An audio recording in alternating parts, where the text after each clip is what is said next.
Добро дојдовте и благословени среќна нова година тие што дојдовте малце покасно од Воведот. Господ нека ве чува, нека ве води, нека ве благослови во новата година сите вас. Како прва проповед во оваа нова година е последната проповед од серијата која почнавме од минатата година. Серијата која почнавме се вика Рим не бил изграден за еден ден.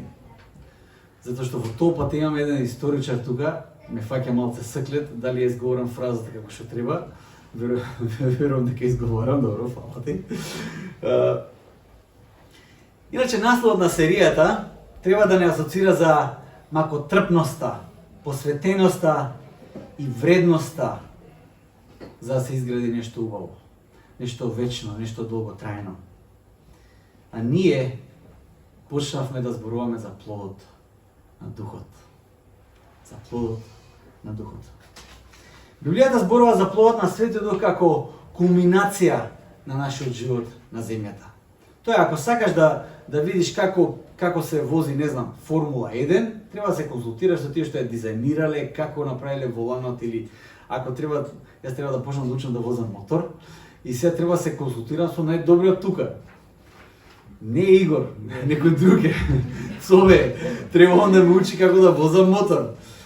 Поентава е дека ако сакаш да научиш и да разбереш што значи да се биде човек, мораш да пристапиш на оној кој го дизајнирал човекот. Мораш да пристапиш на Божиот збор, на оној кој нас не создал, нас не обмислил, кој да бидеме. Најчовечкото и најоригиналното за нас и кој може да се излезе од нас е токму плодот кој доаѓа од Светиот Дух. За тоа сме создадени. Плодот од Светиот Дух. Кога ќе прочитам листата за тој што се го сочинува тој плод од Светиот Дух, ќе сватите и зошто Библијата го нагласува тоа на тој начин. А плодот на Духот е љубов, радост, мир, долготрпеливост, благост, добрина, верност, кротост, воздржливост. Колку прекрасни се тие елементи. Колку посакувани се тие елементи да ги видиме, па тие што сме родители во нашите деца. Да го видиме тој плод, како полека расте да ги препознаеме тие плодови, прекрасни плодови. Сите тие нешта се на врвот на нашите највредновани работи во светот. Луѓето од кои извира тој плод се луѓето до кои сакаме да стоиме. Убаво ни е до тие луѓе. Кога ќе видиме тој плод во некој, сакаме да сме во тоа друштво, да го споделиме нивниот живот, да бидеме дел од таа приказна, таа животна приказна.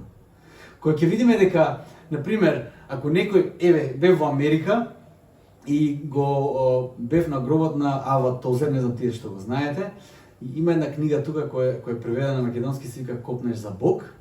И јас бев на гробот на тој човек, на тој писател, и ме носеше таму на тој гроб една господја, стара господја, која веќе не е помеѓу нас, кој го знаела лично, кој модел на гости и така натаму. И јас бев целиот возбуден. И како беше Тозер? Сакам јас да споделам делот од еден таков маркантен лик, еден таков човек од кој излегувал тој плод на Духот. Убаво се чувствуваме кога знаеме дека сме до човек од кој извира љубов. Безусловна и чиста љубов. Сигурно се чувствуваме од тие луѓе. Знаеме дека нема да земе нож и да ни го забие во грб следниот момент кога ќе се свртиме. Прекрасно е да се биде во заедништво со човек кој е исполнет со радост.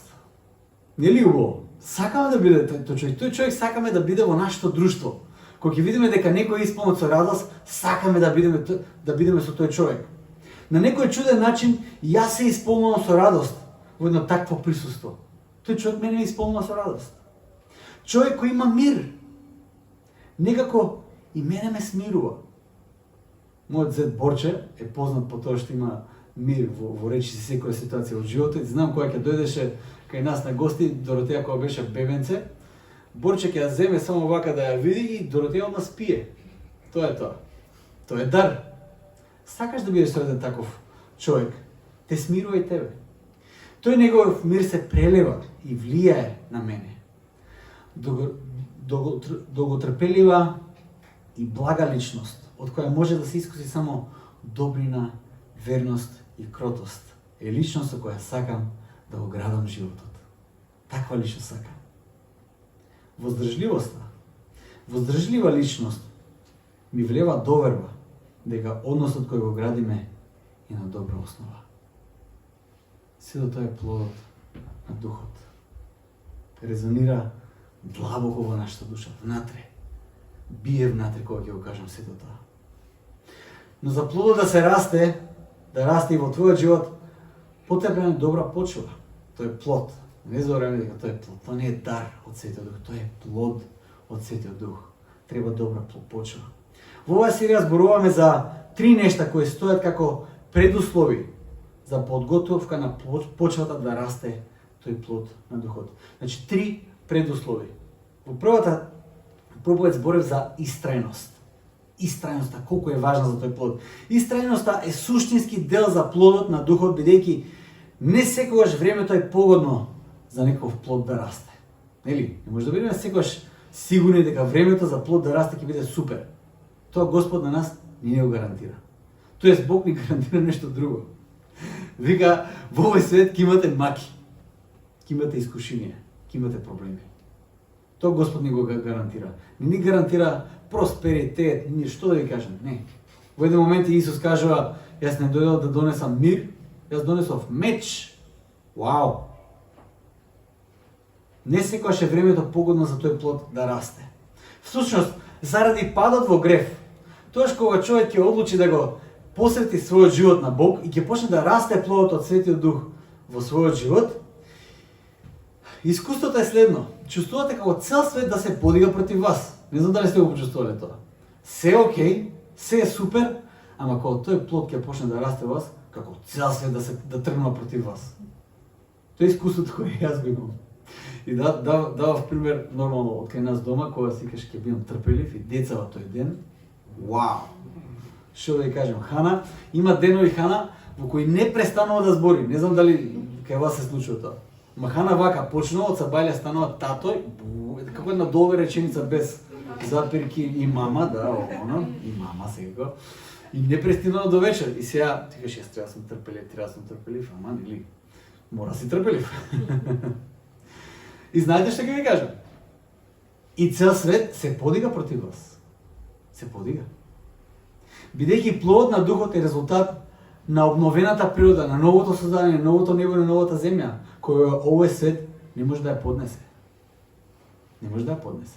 И ќе се подига цел свет против вас. Тоа е веќе гарантирано. Истрајноста во тој аспект е клучна. Познатата парабола за сејачот и семето, ако ја знаете, завршува токму со зборовите на Исус за семето, вели вака: тоа што падна на добра земја што падна, се тие што го слушаат словото и го чуваат во добро и чисто срце и донесуваат плод во што? Во трпение, во истрајност. Тогаш доаѓа плодот, во истрајност. Втората проповед за која зборував беше фокус. Иако истрајноста до крај е многу важна, сепак истрајноста без фокус не значи ништо. Во што си истраен? Зашто си истраен? Каде одиш? Зошто го поднесуваш тоа што го поднесуваш?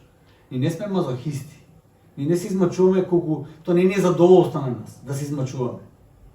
Ние сме истрајни и поднесуваме маки затоа што имаме некаква цел. Затоа што имаме фокус. Нашиот фокус е кон една работа. Имаме целта. Небесните нешта. Нашиот поглед е кон небесната награда. Во Колосјаните 3 глава, 1 и 2 стих, Павле ги охрабрува, апостол Павле ги охрабрува Колосјаните, вели вака: и така, ако сте воскреснале заедно со Христос, барете го на што е горе, каде што Христос седи одесно на Бога. Мислете за небесното, а не за земното. Држете го погледот кон небесните работи. Тоа е нашиот фокус, тоа е нашиот правец каде одиме. Заради тој правец ние издржуваме до крај. Како што вели писателот на евреите, имајте го пред очи Исус, зачетникот и завршителот на вашата вера. Тоа е нашиот фокус и нашата цел кон која треба да одиме и да бидеме истрени. Третиот и конечен предуслов за тој плод да може да расте на плодна почва е усогласеност. За да го најдам тој термин ми помогна Фани. Јас барав многу, затоа што на англиски има еден збор кој многу добро ми одговара тука. Зборот е alignment. И сега, јас го преведов као центрирање, као не знам, некои други преводи имав, ама Фани ми помогна да го најдам зборот усогласеност. Резултатот се појавува само тогаш кога плодот на духот го гледаме како плод, како еден плод. Сите тие делови треба да извираат подеднакво од нас. Не можеш да го земеш, не можеш да ја земеш листата од плодот, да го кажеш, добре, јас имам љубов, ама трпение немам. Не оди тоа така. Тоа е еден плод, има повеќе делови, ама еден плод. Со наша сила можеме да извадиме еден од тие делови на тој плод и да се фокусираме само на тој дел и да станеме профи во тој дел. Знаете, сега живееме во еден таков свет. Сите ние сме професионалци во една работа. Друго не ни интересира. Па дури кога гледаме некои професионални, еве да кажеме, са Бајле со Доротеја зборев за, не знам како дојде тоа тема, колку пари имаат фудбалерите. Јас викам, уствари праша колку плата земаат фудбалерите. Уствари, Доротеја беше зачудена дека фудбалерите земаат плата. Земаат плата фудбалерите, затоа играат, они трчат до оно. Вика, чекај, колку плата земаат? Па многу земаат. Вика, пове може да имаат 50 куки. Можат. И она некако беше од стилот, леле, зашто ти не си фудбалер?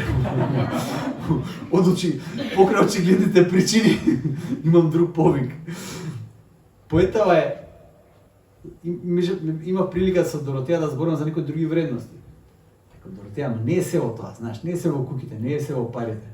Голем дел од тие фудбалери, знаеш, дека имат деца, ама не живеат со мајките на тие деца.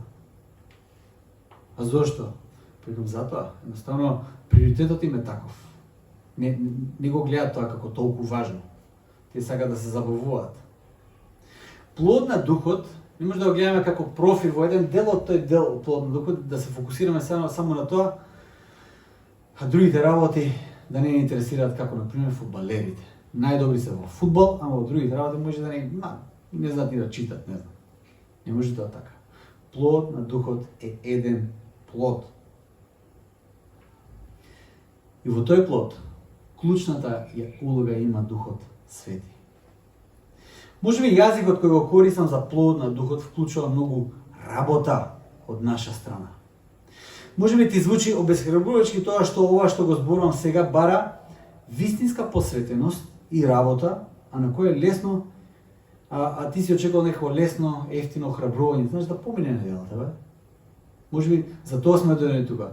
Животот е тешок, дај барем кога ќе дојдеме тука, вака да се измустираме, да ни помине неделата, да се охрабриме, да одиме, после да се вратиме дома во нашите тешки животи и пак да преживуваме. Плод на духот можеби за вас е порака некако која можеби не ти треба сега да ја слушаш. Ти цела недела работи, се сега со недела доаѓам, Живко пак ми збори за работа. На што личи тоа? Тука лежи и клучот за усогласеноста. Тогаш кога работиме заедно со Светиот Дух на нашиот живот, тогаш доаѓаме до таа усогласеност во животот. И само тогаш ние во суштина можеме да ја уживаме вистински слободата која толку многу ја вреднуваме и ја посакуваме. Има еден пример кој сакам да го користам за колата. Работата за плодот не е како кога колата е во брзина и моторот работи со сита сила за да стаса до некоја дестинација. Можеби понекогаш така го гледаме плодот на духот. Вклучена кола во брзина и шлајфува да стигне до нека дестинација. Тој е моментот кога следи отпосле. Работата внатре во тебе го представува процесот кога работиш сите тие делови заедно со моторот и четирите тркала на колата да бидат усогласени и насочени во ист правец. За која ќе ја запалиш колата и која ќе ја пренесе силата на тркалата, колата слободно да оди на дестинацијата кон која треба да оди.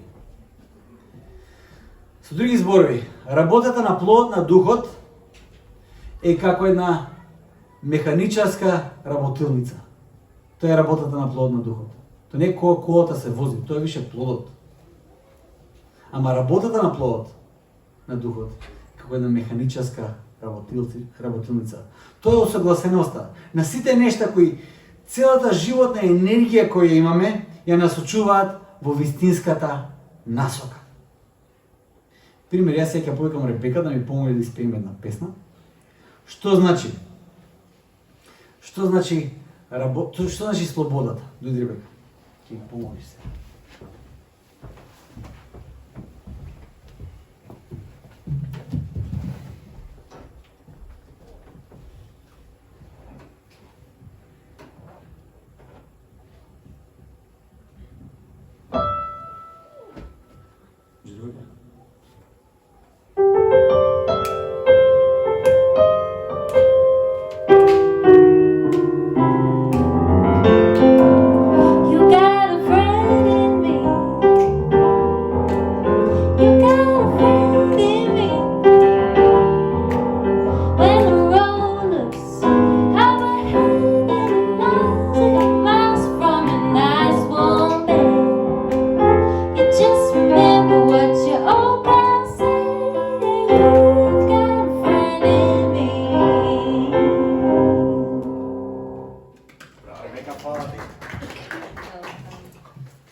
Како што гледате со Ребека, не се мачевме многу, нели? Се мачевме? Се свиревме слободно. Но знаете што? Тоа е веќе плодот. Тоа не е измачување. Плод е кога таа втора природа едноставно излегува од нас. Тоа е плод на духот. Но, да се дојде тој плод, за мене лично, имаше работилница во многу часове свирење композиции, скали, слушање музика, повторување по некој легендарен музичар да го научам тоа што го свири. За сега да можем да седнам и да отсвирам нешто во слобода. Тука е делот на усогласеноста. Сега секој пример не е совршен, но тој е поентава. Ова серија проповеди се односува токму на овој значаен дел од плодот на духот. Истрајноста до крај, фокусот кон крајниот резултат и плод, за кој зборував досега, се наоѓа токму во овој дел на подготовка и внатрешна работа и насочување за плодот на духот да има добра почва да расте. Како што реков, последната проповед од оваа серија е воедна и првата проповед во новата година. Како воведна тема за оваа година би сакал, слушајќи оваа тема на почетокот на годината, ние сега и овде да го видиме и резултатот кој ќе го имаме на крајот на годината. Фокусирајте се на резултатот кој можеме да го имаме на крајот на годината доколку вложуваме во плодот на духот. Усогласеноста е важна за да можеме целата енергија да се пренесе како што треба. Јас сакам да прочитам само на брзинка од Римјаните 8 глава 5 до 28 стих. Инаку теолозите ќе кажат вака: ако треба со шестар да се погоди во центарот на Новиот Завет, тоа е Римјаните 8 глава. Не знам дали сте читали го внимателно. Римјаните е многу комплексно послание. И голем дел од тие теолозите кои доживеале некаква внатрешна, како да кажам, пресвртница во која тие се насочиле кон таа теологија и оставиле вистински траг во светот, го читале посланието до римјаните. Многу важно послание. И тука ова послание апостол Павле го пишува како млад, се уште млад, не е како му пишува на Тимоте, тој е веќе таму стар. Го гледаме дека е спремен да го сретне својот спасител Исус. Тука тој е исполнет со живот.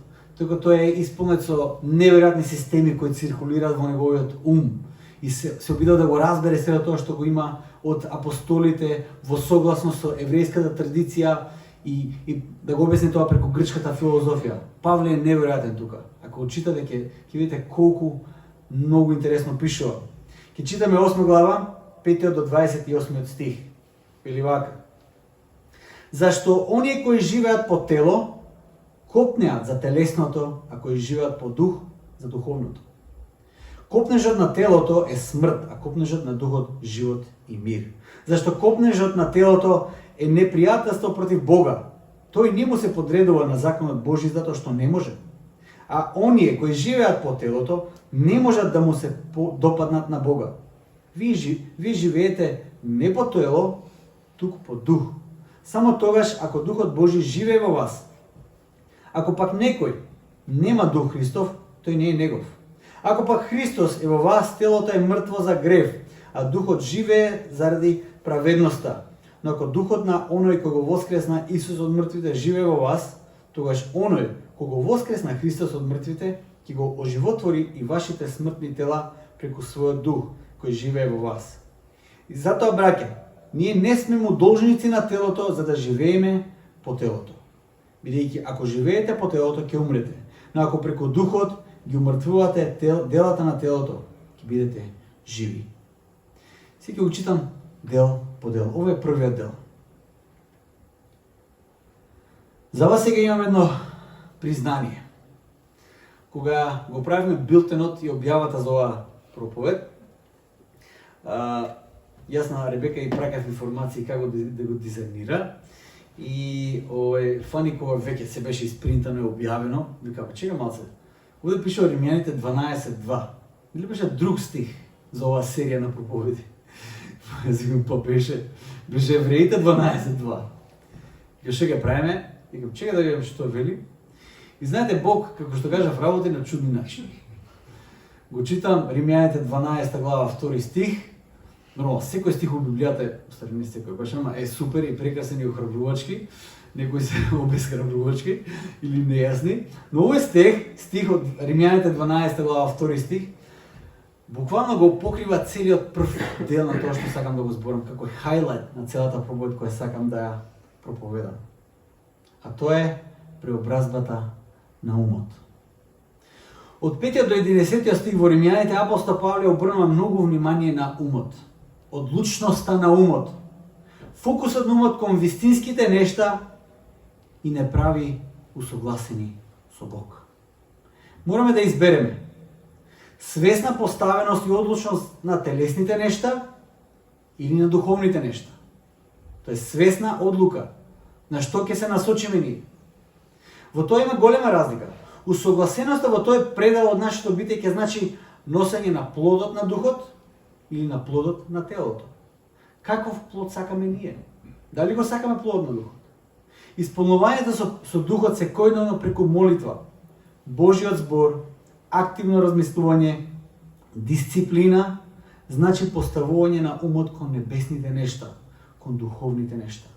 Таа усогласеност со Светиот Дух е единствениот начин на кој плод на духот ќе се роди во вас. Секојдневно, намерно, не случајно.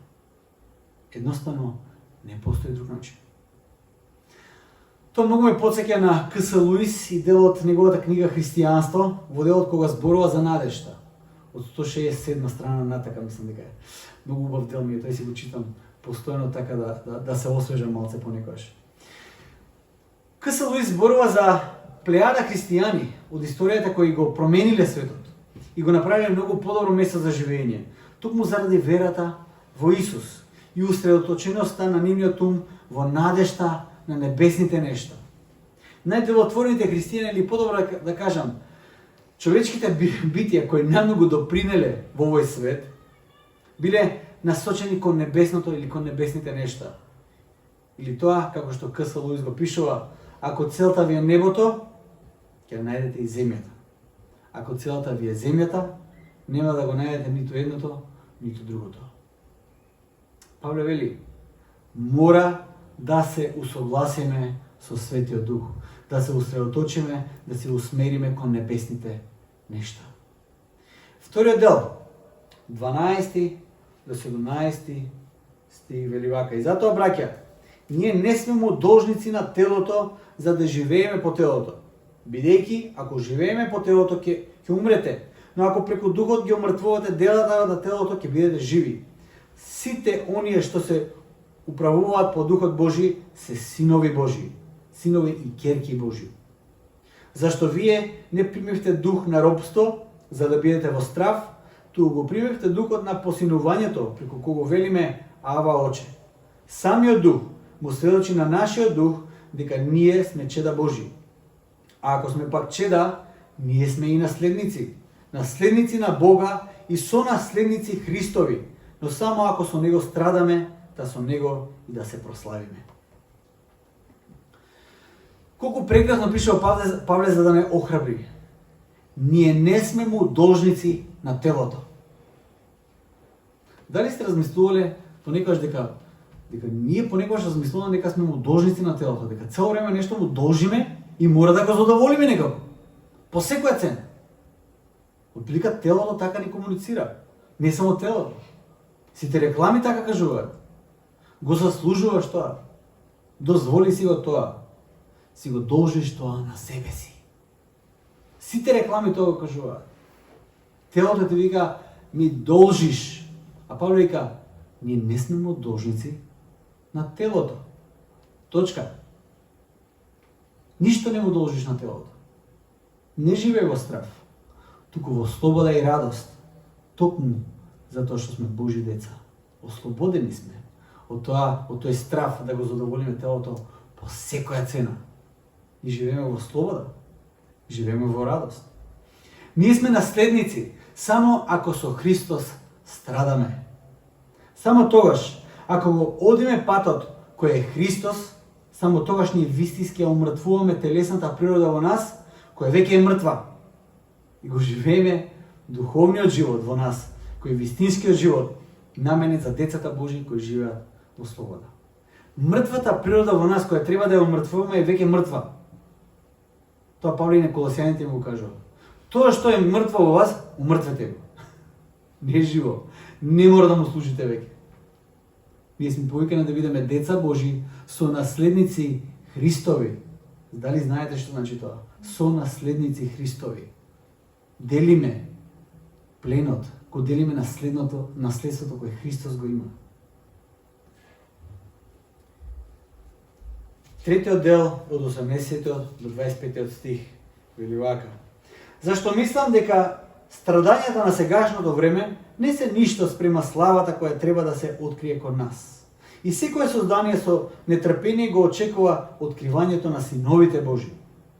Зашто и созданието не и се покори на суетата доброволно, туку по волјата на оној кој го покори, а со надеж дека и самото создание ќе се ослободи од робството на распадливоста при славното ослободување на чедата Божи.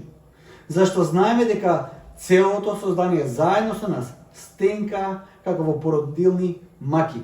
И не само тоа, туку и ние самите, кои го имаме првините на духот, воздивнуваме во себе, очекувајќи посинување и откупување на нашето тело. Зашто со таа надеж бевме спасени. А надежта што се гледа не е вистинска надеж, зашто кој би се надевал во тоа што го гледа. Кога се надеваме пак на она што не го гледаме, со нетрпение го очекуваме. Апостол Павле не предизвикува да погледнеме реално на работиве. Реално на нештата. Секогаш мораме да гледаме на нештата во контекстот на вечноста. Затоа што ништо што се однесува до нас не е времено, бидејќи ние сме создадени за да бидеме вечни. Ништо од тебе не е времено. Се во врска со тебе е вечно. Се, апсолутно се. Ти имаш почеток, но немаш крај. Така да апостол Павле не предизвикува да гледаме од тој аспект. Гледајте на нештата од аспект на вечноста. Погледнете побаво во тој контекст на вечноста и од таа перспектива судете за нештата, дали нештото се исплати во животот или не. Дали нешто вреди во животот или не. Дали некои нешта вредат за мојата нервоза или не. Дали некои нешта вреди да се истрпат до крај или не. Погледни побаво. Усогласете го вашиот поглед со таа перспектива и со тој поглед на нештата. Ние сме спасени во надежта. Тука е нашето спасение. Реалноста околу нас е дека сето создание, а и ние сме во породилни маки за обновата и слободата од распадливоста.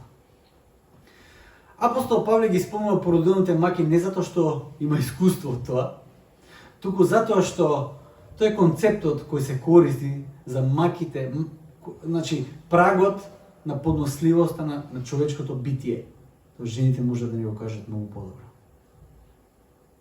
Тој е прагот на најголемата мака која човекот може да има на оваа земја, породилните маки. Распадливоста нам ни создава такви маки, токму такви маки ни создава. Распадливоста е реалноста која не можеме да ја прифатиме и затоа тажиме на секој погреб. Тажиме, плачеме. На секоја несреќа, на секоја повреда ни предизвикува болка. Тажиме.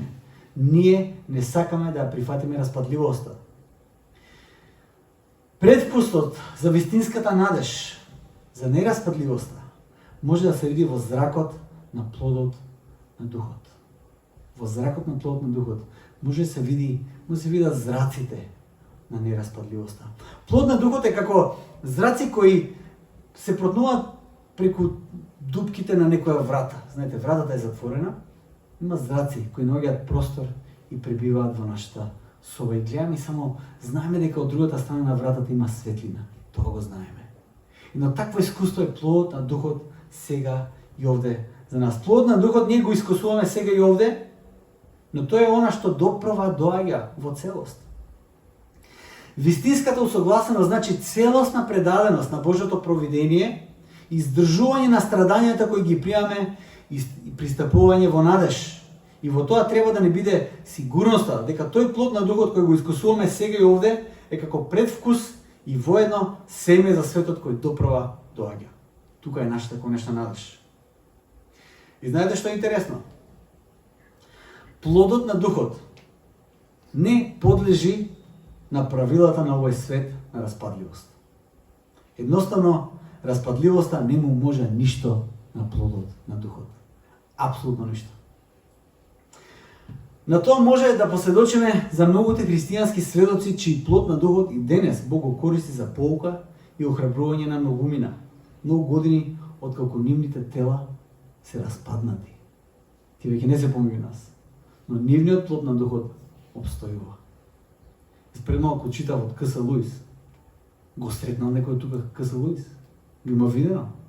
Да знаеш што човек е? Знаеш, дојка, те знам, ама што те знам, така знам да кажеме, нели? Никој од нас го нема средното К.С. Луис. Но ги читаме неговите книги. Го гледаме тој плод на духот кој извира од тој човек, кој бил засаден, кој пораснал.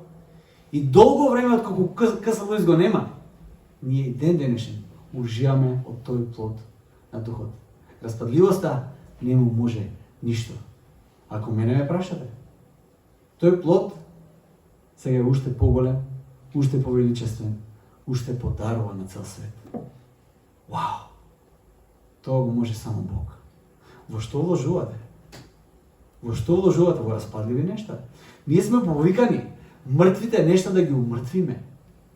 Да се фокусираме на плодот на духот. Тој обстојува. Тој и противречи на распадливоста.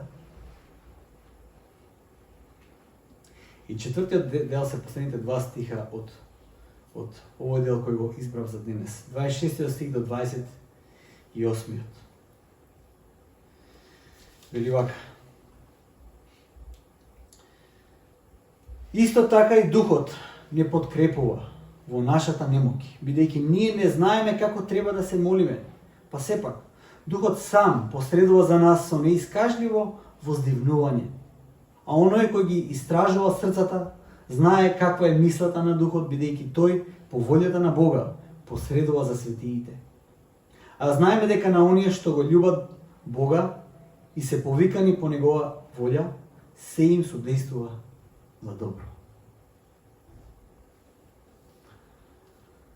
Усогласеност во сите прилики и неприлики во животот, да ги гледаме според Божјото провидение. Да се подпреме на надежта, на нераспадливото, наследството кое Господ ни го остави на нас.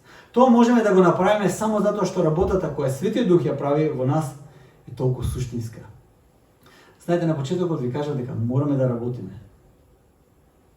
Но знаете ли што? Нашиот дел во суштина на таа цела работа, знаете ли што е? Најголемиот дел е да се предадеме целосно за Светиот Дух да работи во нас слободно. Видите што прави Духот? Духот, од тоа што го прочитав, Духот не подкрепува во нашата немоќ и во нашата сила. Не, во нашата немоќ Духот таму доаѓа и таму не подкрепува. Духот сам посредува за нас. Ние не можеме да направиме доволно добра жртва за Духот да каже преодна оценка, ќе посредувам за тебе. Духот сам посредува за нас. Духот ги истражува нашите срца и моли за нас. Често пати не ни знаеме што ни треба. Знаете ли? Понекогаш плачеме, кенкаме. Шика whiny на англиски, whiny. Кенкаме, такви као деца сме. Не знаеме што сакаме. Не се сикирате. Духот знае. Тој длабоко во нашите срца истражува и тој со нашите воздишки и зборови не мора да кажеме. Со нашите воздишки тој се моли преку нас. Духот посредува за светиите. Затоа можеме да бидеме сигурни дека на оние што го љубат Бога и се повикани по Негова волја, се им содействува за добро. Затоа, во сите прилики и неприлики, за сето тоа вреди да се изоди патот. Вреди да се претрпат потешкотиите. Во контекстот на вечноста, ова што сега го трпиме, ништо не. Апсолутно ништо не. За плодот на Духот вреди да се издржи до крај, бидејќи тоа се плодовите кои ќе ги уживаме ние лично и заедницата околу нас. Усогласувањето на нашата волја со Божјата волја е важната основа и почва на која плодот на Духот ќе расте и ќе биде храна за мнозина околу нас, далеку после нас. Во таа најголем пример за нас секако остави Исус Христос. Најголем пример. Најсовршен пример за нас остави Исус. Во неговото скромно раѓање, во бегство од старт за да си го спаси животот, кратка, но делотворна мисија, лажно обвинение, измачување, распнување и погребение. Дури Исус се молеше, ако може оваа чаша да го одмине. Се молеше во градината. Но тој го покажа совршениот пример во тоа како да се надеваме на Божјото провидение и дека оние што го љубат Бога се повикани по Негова волја, се им содействува за добро, дури и во тие моменти. Славното воскресение и победата над смртта се случија токму заради Неговата добра во небесниот Татко и заради Неговата истрајност до самиот крај. Тоа Исус го имаше.